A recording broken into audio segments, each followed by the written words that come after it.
ពេលខ្លះយើងជាអ្នកបង្រៀនឲ្យមនុស្សម្នាក់ខូចបង្រៀនឲ្យគាត់នឹងទម្លាប់អាក្រក់ចាដូចជាឧទាហរណ៍ថាតំណែងមួយអញ្ចឹងនៅពេលដែលស្គាល់គ្នាដំបូងយើងអត់ព្រមកំណត់ព្រំដែនក្នុងការតំណែងនឹងតាក់ទងគ្នាត្រូវមានគេហៅថាគោលការណ៍មិនខ្លះចាយើងអត់កំណត់យើងអត់ចេះតែផុយទៅតាមគាត់ចាស្រួលទៅរហូតអញ្ចឹងការដែលយើងស្រួលយើងចេះតែហីយើងចេះតែមិនអើពើអាចចំណុចតូចតាតូចហ្នឹងនៅពេលខាងមុខចំណុចអស់ហ្នឹងវាខ្លាចទៅជាចំណុចខ្សោយរបស់យើងដែលយើងពិបាកក្នុងការផ្លាស់ប្ដូរគាត់ដោយសារតែយើងចេះតែអធិស្ឋានទៅលើចំណុចតូចតាចហ្នឹង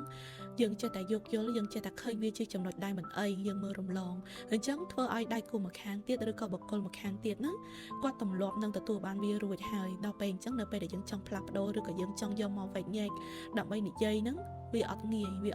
វាងាយតែម្ដងវាពិបាកក្នុងការផ្លាស់ប្ដូរទម្លាប់របស់គាត់នឹងចាអញ្ចឹងមិនថានៅពេលដែលយើងចាប់ផ្ដើមតំណែងអ្វីក៏ដោយមិនថាក្នុងតំណែងស្នេហាគ្រួសារឬក៏មិត្តភ័ក្តិទេយើងត្រូវតែមានកំណត់ព្រំដែនដាក់គោលការណ៍ឲ្យច្បាស់ចាមិត្តភ័ក្តិឲ្យដឹងមិត្តភ័ក្តិមានលក្ខខណ្ឌណាខ្លះដែលយើងអាចធ្វើបានលក្ខខណ្ឌណាខ្លះដែលយើងធ្វើមិនបាន